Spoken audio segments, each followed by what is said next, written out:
Today is Wednesday, September the 22nd, 2021, and I'm here today to interview Reverend Moses Criswell.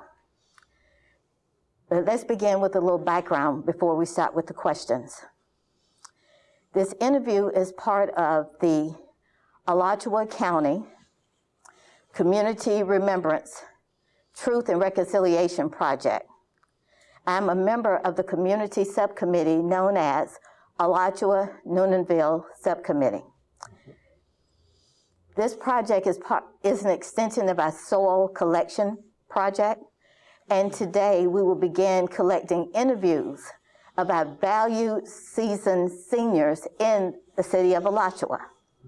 So we're honored to have you here today, Reverend Criswell. We will be asking you questions just to get an idea in terms of your experiences living, growing up in Alachua County, and want you to feel comfortable about the questions and answering them. Yes. Because this is your story. Yes. It would be this video recording would be a lasting legacy, not only to your family, but to others in the community who want to know what Alachua was like, what your experiences were like, and can no one else tell it like you can? So let us begin. When and where were you born? I was born in Alachua, Florida, 1943, just up the road of a 441 in a section house. Now, when you say section house on 441, which end of 441? A little bit further up the road from where we are at. Oh, okay, okay. And when you said section house, were they more like, can you describe them? Were they more like houses set up as tenements or what? Yeah, the way that a family is assigned to a section house back in 1943, my father was working on the railroad. I think he was a pullman or whatever they called it. And if they worked for the railroad, they had section houses all over Florida in different locations, and that's where your family would live. Mm-hmm. And it didn't cost the family any rent or anything as long as he were an employee of the railroad. Yes. And so by my father being an employee of the railroad, I was born in one of those section houses in 1943 here in Alachua, Florida. Wow, wow. When you were born, were there others nearby? Like, were the section homes nearby, near to each other, or were there separate housing on separate plots of land? There was a separate portion of section houses for black only. Then they had another section of section houses for white only. Okay. And who were your parents?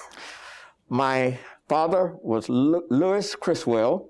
My mother was Letha Criswell. Wow. And where were they from? My father's family originally was from Monticello, Florida. My mother was born in Alachua, Florida. Wow. Do you remember anything about your grandparents? Do you recall their names and where were they from? No. When I was born, I think that both of my grandparents had already passed away, so I never got to know them. Okay. Other than some of the stories and stuff that family share with you. Okay. Do you have any siblings? Any other children were born to the family?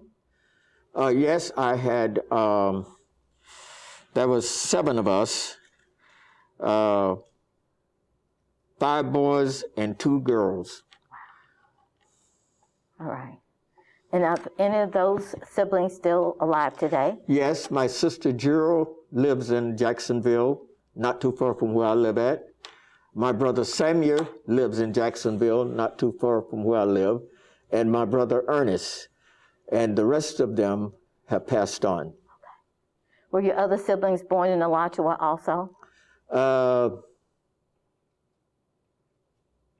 Yes. What do you remember about going to school, your elementary years? Did you go to school in Alachua County? Where did you go to school? No, I didn't go to school in Alachua. I started school in Gainesville, Florida, at A. Quinn Jones Elementary. Okay. And what about middle school and high school?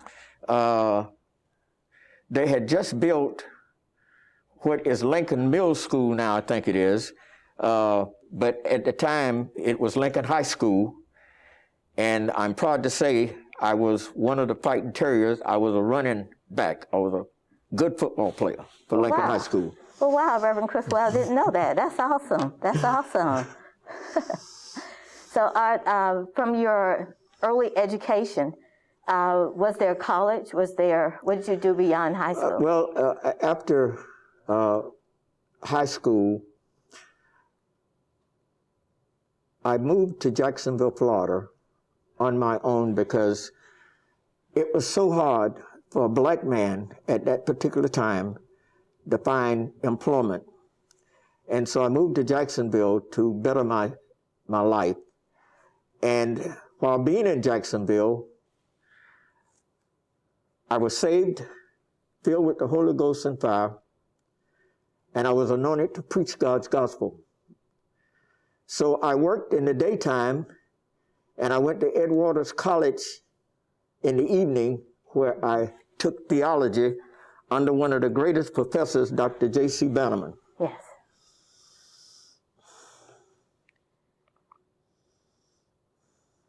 Do you recall any teachers or any significant events that happened throughout your educational years that really impacted your life?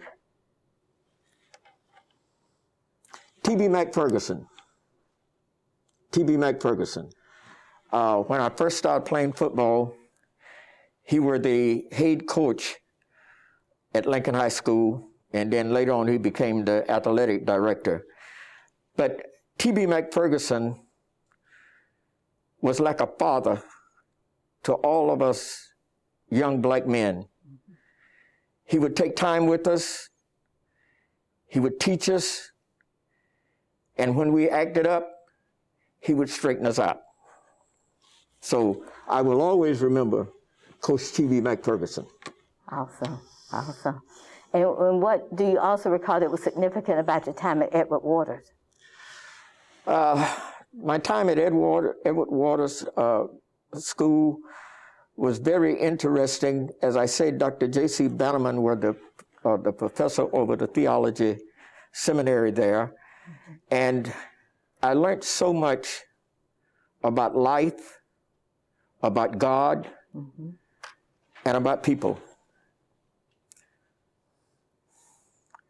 Did your family attend church? Were they regular churchgoers? Well, when we were living here in Alachua, I was a small boy, but I remember my mom and dad was members of St. Matthew's Baptist Church, which is right down this road. Right. And my father sung in the quartet. Awesome. Do you sing? Sometime. All right. Okay. What impact did your family traditions, going to church or other things they did, what are some family traditions that you all have that you recall, and how significant were those things in your life? Well, like most youngsters, if you're raised up in the church, you either do one or two things. You continue in church or you go your separate way once you get grown. My family carrying me to church had no impact on me. Once I became a young adult, there was a craving in my life and a need for fulfillment. And as most young men, I tried a lot of things. I never did drugs, but just about every, and I never stole anything like that, but just about any other thing that a young man would trying to find his way, I did. And my life was not fulfilled until God saved me. Then I found purpose for life. Awesome, awesome. And you have spent the rest of your life sharing the good news with others because of that. Yes, were called to preach when I was 17 years old. Wow. I pastored my first church at the age of 19, and that was in McClenny, Florida. And from McClenny, Florida, I pastored churches all over North Florida. Wow. And I pastored down in South Florida. I pastored for over 45 years. Wow. Wow. Your pastoral experience is extensive. What denomination? Pentecost.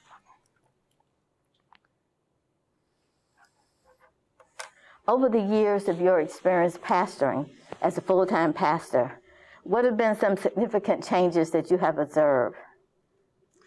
Well, when I started pastoring, families carried their kids to church.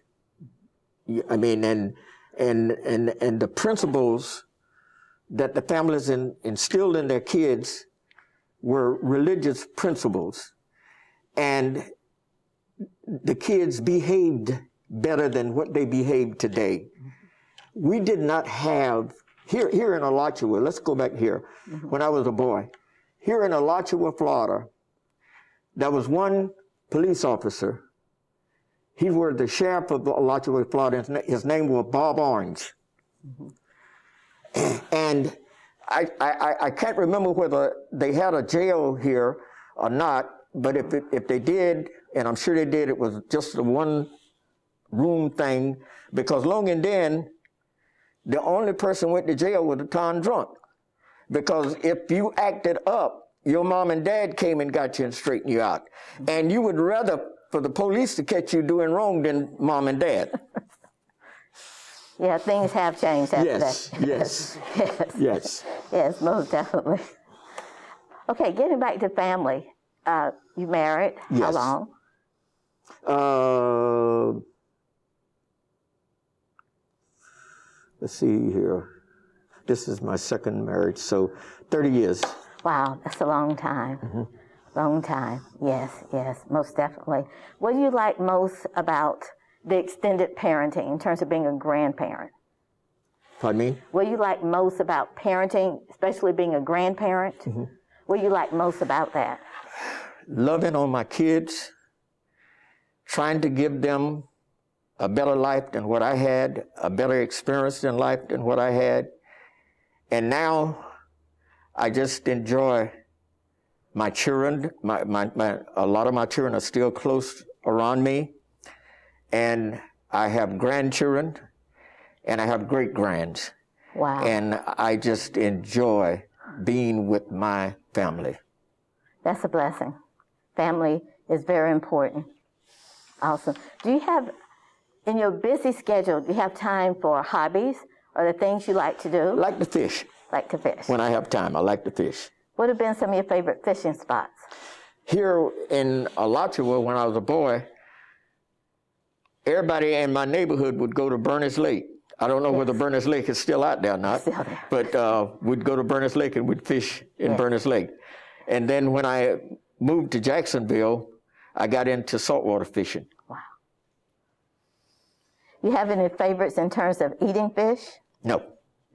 Just fish is fish. Okay. Yes. Okay. All right. All right.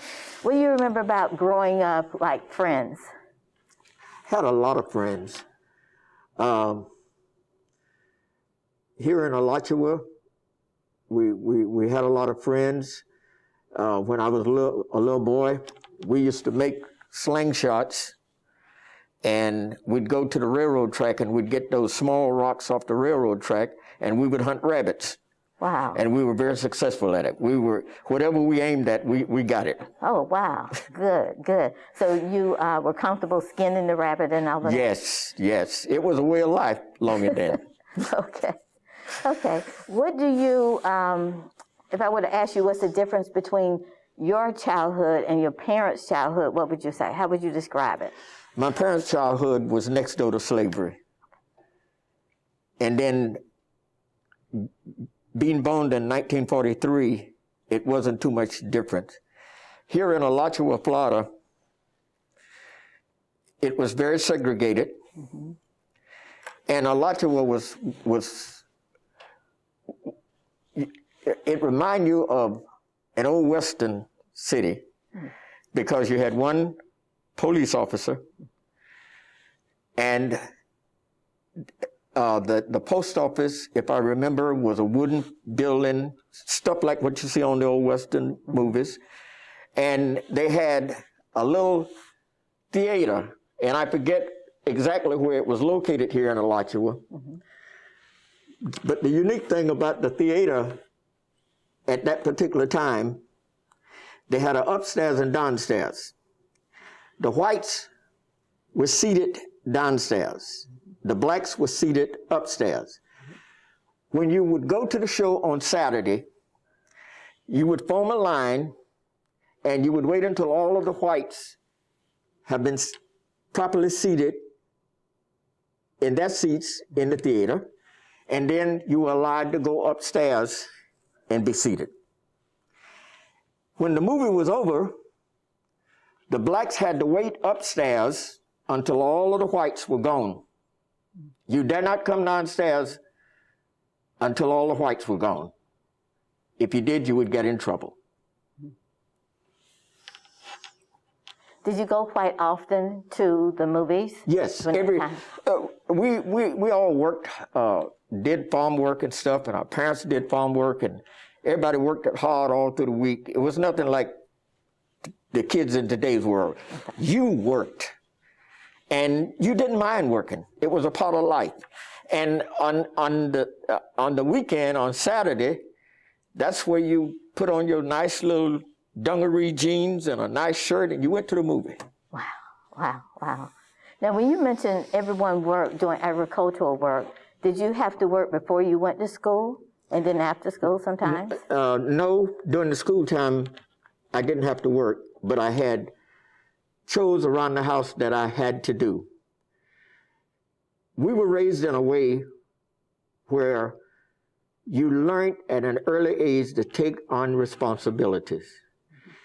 Mom and Dad would assign certain things around the house for you to do and certain things for your brothers and sisters to do, and you had better did what they say do. And we knew that, and we did.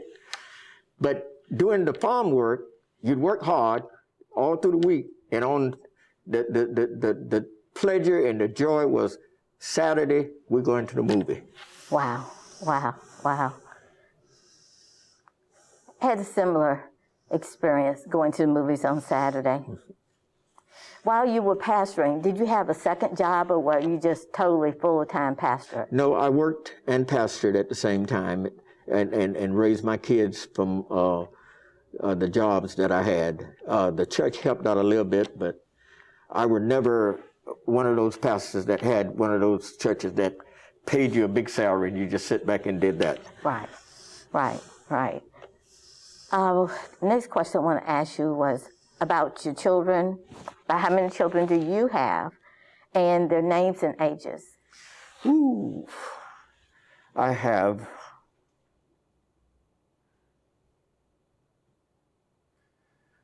approximately 10 children, I believe it is, and I'm going to try to start remembering the names. Remember, I'm 77 years old. Yes, I understand. And it's hard to remember when you get that age. But I'll start with my wonderful, one of the best daughters that God could give a man, my oldest daughter, Cynthia.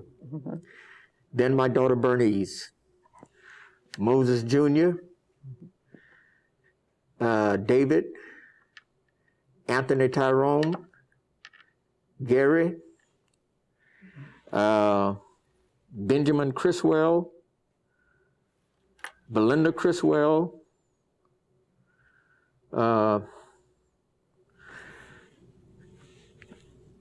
me see here. I think I called them all. I think I called all the names. All right. But it's a blessing. Pardon me? I said it's a blessing. Thank you. Even the Bible talks about the children are like arrows in your quiver. Yes. So it is a blessing. What changed in your life with becoming a parent?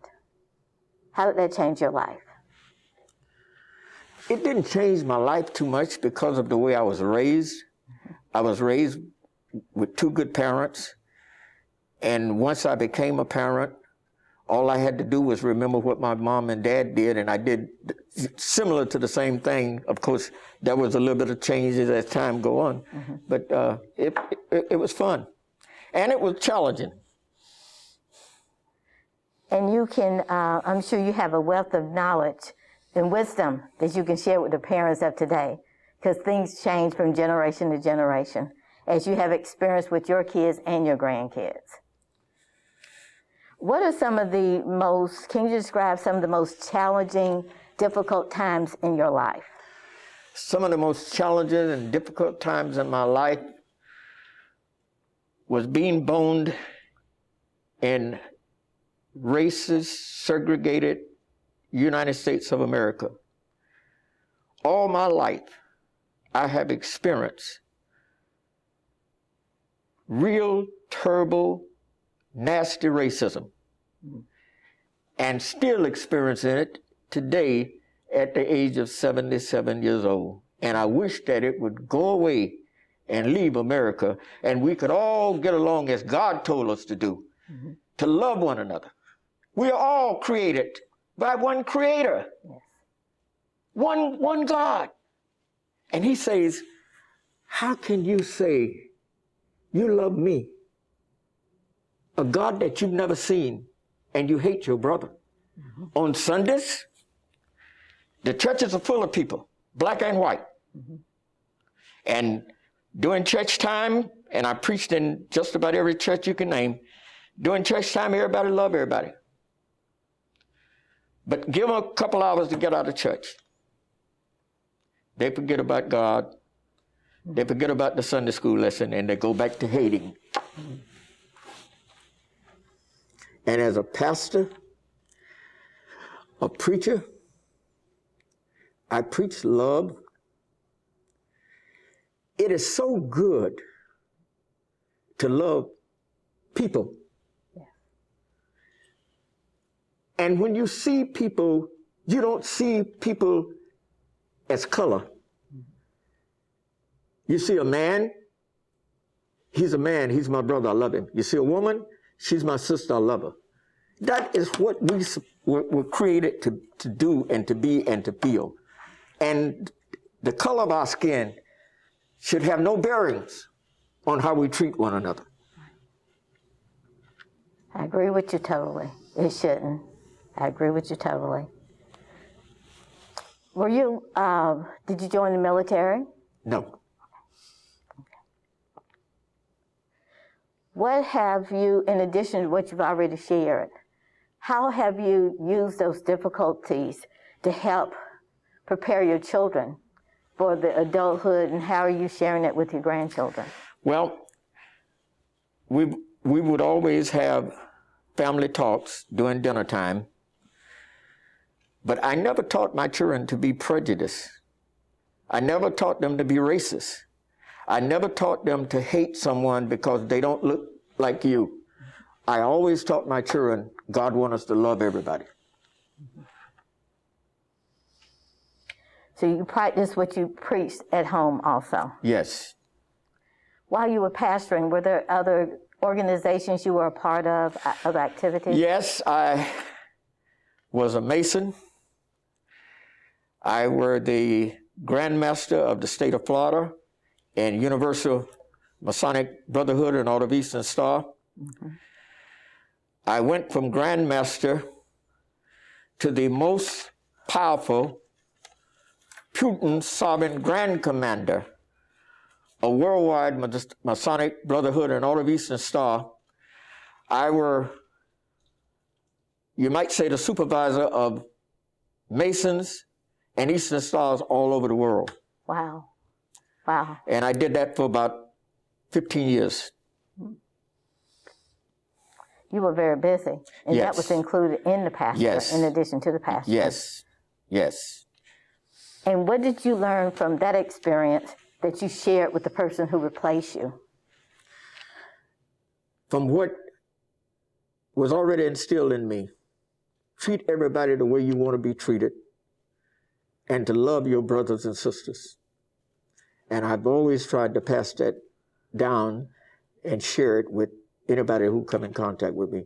If you spend any time around me, it's one thing that you're going to hear me constantly say: God wants us to love everybody. You know, I've heard it said other places, if you were to simplify the Bible, it would come down to loving God and loving people. Yes. That's it. That's it. Yes. What do you think about today's political climate?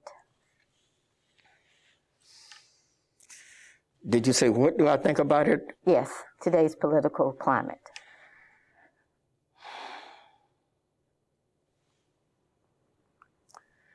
It's a kind of difficult subject because according to the Constitution, we were all created equal here in America. But black folk have never been treated equal here in America, and we're still not treated equal here in America. And politics controls America. Mm-hmm.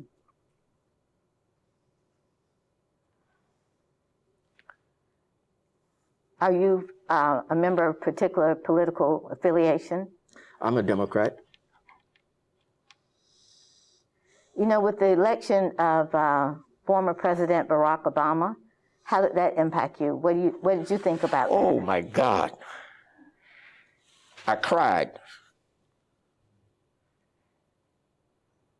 Because I'd been through so much discrimination in my lifetime. I never thought that I would live long enough to see a black man become president of the United States. It was a great day. A great day. What would you say about his presidency? During his presidency, he had 2 terms. Do you believe he made a significant difference or had an impact upon the African-American black community? I think that he did the very best that he could do. If you know anything about Mitch McConnell said that he was going to make sure that anything that the president put on the table, it would not get passed. So Barack Obama had a hard time trying to lead this country. But yes, his legacy will live on. You know, speaking of politics, have you participated, held a political office, or someone in your family? When I was a young man in Jacksonville, Florida, and I was going to Edward's College, they had what they call community committee people. Our job were to gather people together, get them registered to vote, and then when time to vote, get them to the polls. So I was elected in my district as a community coordinator, unopposed.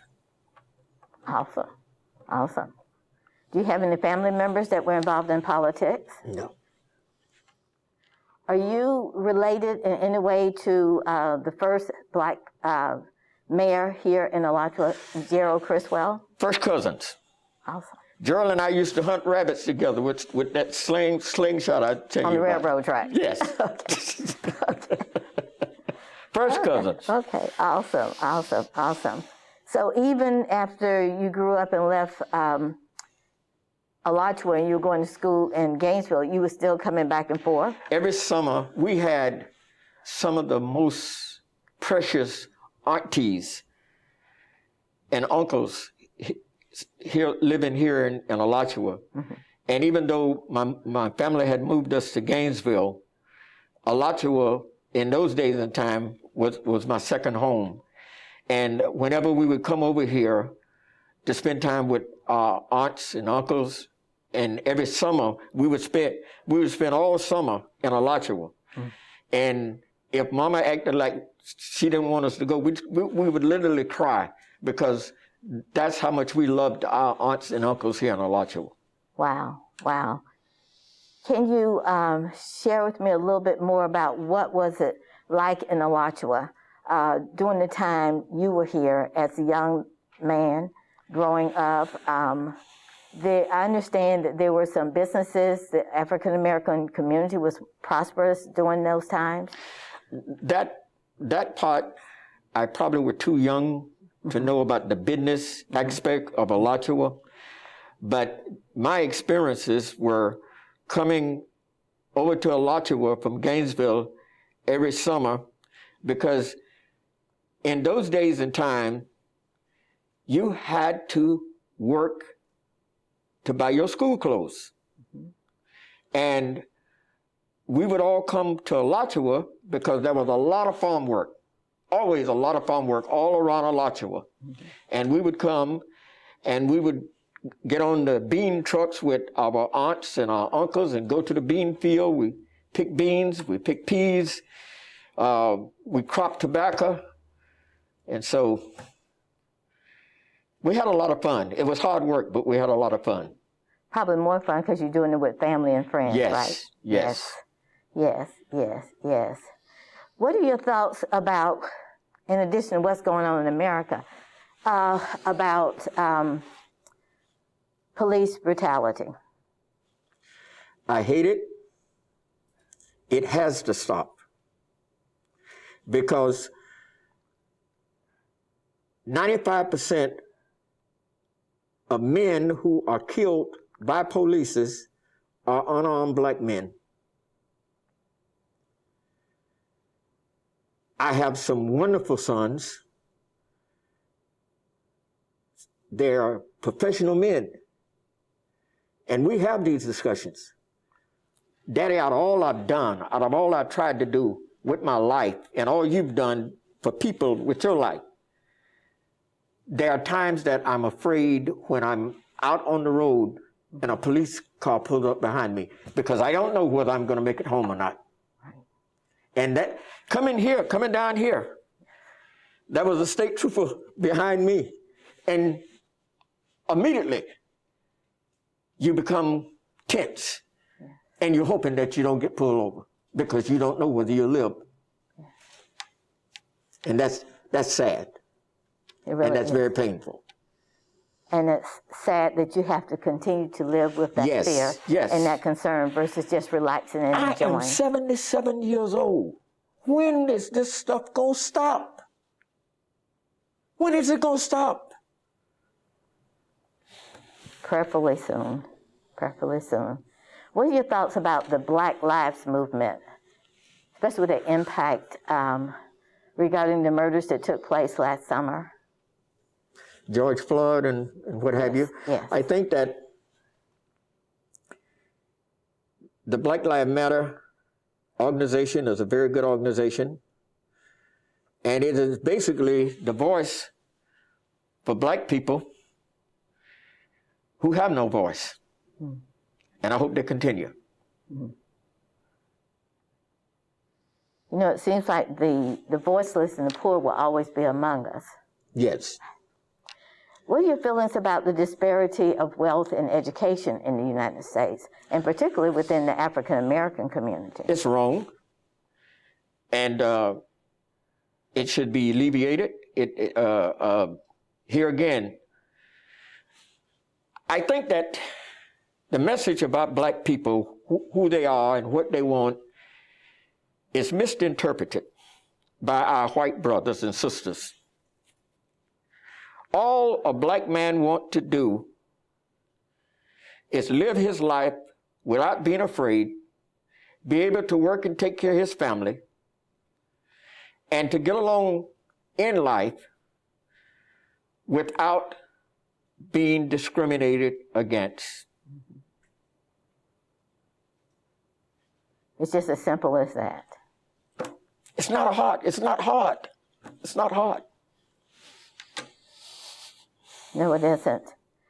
You know, with the COVID-19 pandemic and how it has affected not only the United States, but everyone around the world, how has it affected you and your family? July 8th of 2000, I came down with COVID. I was in the ICU. I did not know whether I would be able to get back home to look at my beautiful daughter or to see my family again. Mm-hmm. I had no idea, but I thank God. He saw fit to heal my body. Amen.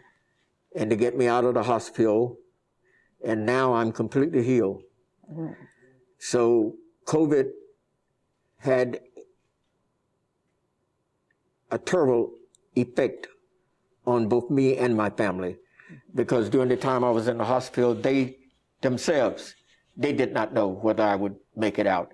And I thank God for looking on me and showing me favor. Yes. Because most men go in the hospital at my age, they don't, with COVID, they don't come out. Mm-hmm. Mm-hmm. Are you vaccinated? Oh, yes. And I'll tell anybody and everybody, get the shot. Yes. Yes, most definitely.